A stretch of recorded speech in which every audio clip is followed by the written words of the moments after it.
NCR Sonipat Haryana में आशा वर्करों का बुधवार को 23वां दिन हो चुका है, लेकिन अभी तक वार्ता के लिए सरकार प्रशासन की तरफ से कोई सामने नहीं आया है।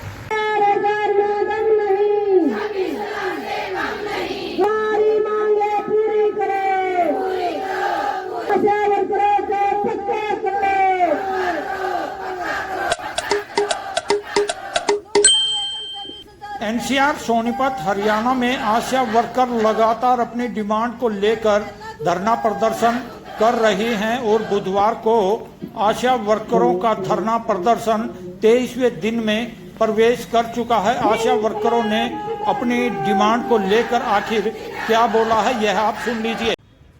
आज धरने का 23वां दिन है और हम लगातार शांतिपूर्वक अपना धरना चला रहे हैं। सरकार की तरफ से अभी तक कोई जवाब नहीं आया है, कोई बातचीत के लिए सरकार ने नहीं मैसेज भेजा है। सरकार हमारी बात नहीं सुनना चाहती है।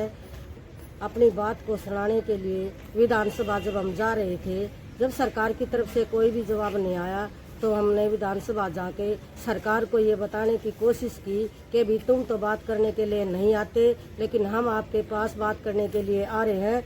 हम अपने प्रदर्शन को शांतिपूर्वक लेकर जा रहे थे, तभी गाड़ियों को पुलिस द्वारा रोका गया जगह जगह पर। और वहाँ क्या गाड़ियों को रोका गया, पहले ही दिन पूरी रात लड़कियों के घरों में, आशा वर्करों के घरों में पुलिस को बिठाया गया, लड़कियों को नज़रबंद किया गया। पुलिस ने लड़कियों को घरों में कैद करके रख दिया कि भी हम प्रदर्शन नहीं करने देंगे, आपकी आवाज़ को नहीं उठाने देंगे।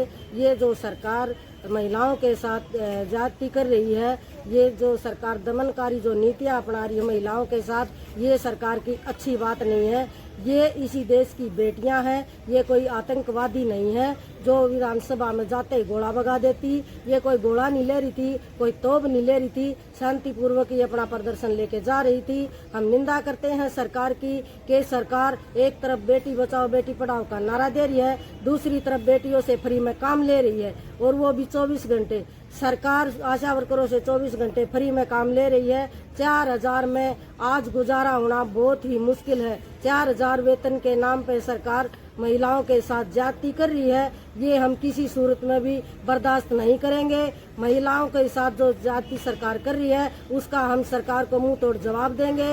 2024 आने वाला है, हम वोट की चोट से सरकार को करारा जवाब देंगे।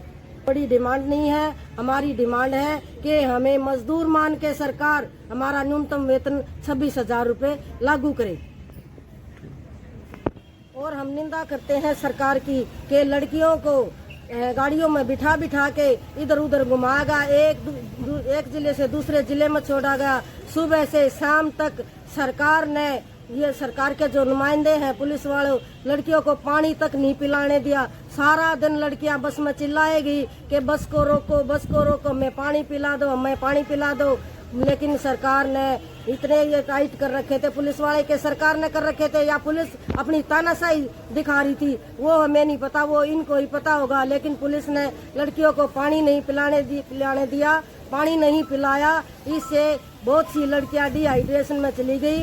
और एक हमारी बहन कैथल से है, वो पारुल जिनका नाम है, वो डिहाइड्रेशन में इतनी ज्यादा चली गई कि उसको हॉस्पिटल में भर्ती करवाना पड़ा, लड़की की डेथ हो गई है। हम निंदा करते हैं इसी बेहुदा सरकार की। हम बार बार ये बोल रहे हैं कि ये सरकार जो बेटी बचाओ बेटी पढ़ाओ का नारा दे रही है, ये गलत है। सरकार को नारा देना चाहिए कि बेटी मरवाओ और बेटी पकड़वाओ।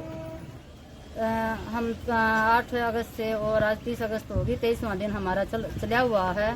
और हमारी जो मांग मुद्दे हैं, जैसे कि 26,000 न्यूनतम वेतन लागू किया जाए, हमारा जो 50% कटा हुआ 2018 से, वो भी हमें वापस दिया जाए। और जब हम 27 तारीख को पुलिस सभी आशाओं के घरों में जाने लगी, उनके बारनों के आगे पुलिस की गाड़ी लगा दी गई और घरों में 6 बजे जाकर बैठ गई थी।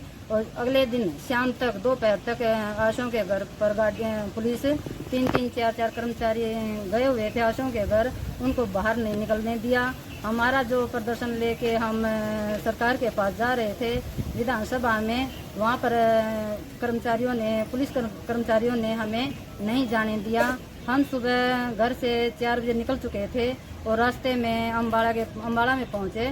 शहजादपुर थाने में हमें रोक दिया गया। डिमांड जी, हम आशा वर्करों को पक्का किया जाए और हमारी सामाजिक सुरक्षा दी जाए।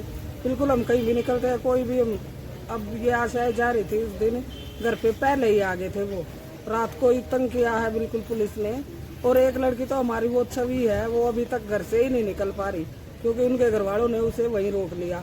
और ये जो एक लड़की है यमुनानगर से बहन जी बोल रही थी, वो बिल्कुल डर के मारे ही मरी है। वो उसको डराया इतना गया कि वो डर के मारे निकल नहीं रही। और आज देख लीजिए आप, हमारी बहनें, आज त्योहार है, इन्हें कुछ मिलना था, फिर भी यहाँ पर हम धरने पे बैठे हुए हैं, अपना सारा सब कुछ छोड़ के, बच्चे भी छोड़ के, और जाना था कहीं, आमदनी होनी थी वहाँ से भी। कितना मिलता है, कितने की डिमांड कर रहे हैं? हमें 4000 मिलता है और हमारी मांग है जब तक हमें पक्का ना किया जाए, मजदूर मान के कम से कम 26,000 न्यूनतम वेतन दिया जाए।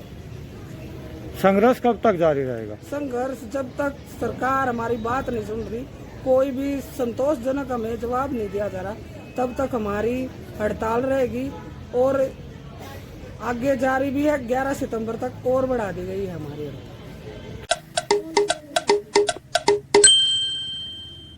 फिलहाल आशा वर्कर अपनी मांगों को लेकर पीछे हटने का नाम नहीं ले रही हैं और धरना प्रदर्शन की तिथि को और भी बढ़ा दिया गया है। जिस आशा वर्कर की मौत हो चुकी है उसकी आत्मा शांति को लेकर सभी आशाओं ने खड़े होकर मौन धारण भी किया। सामाजिक सुरक्षा भी देने की मांग अब जोर पकड़ रही है और कहा गया है कि जब तक सरकार उनकी डिमांड को पूर्ण नहीं करेगी तब तक उनका आंदोलन ऐसे ही चलता रहेगा। राजेश खत्री, सोनीपत, हरियाणा।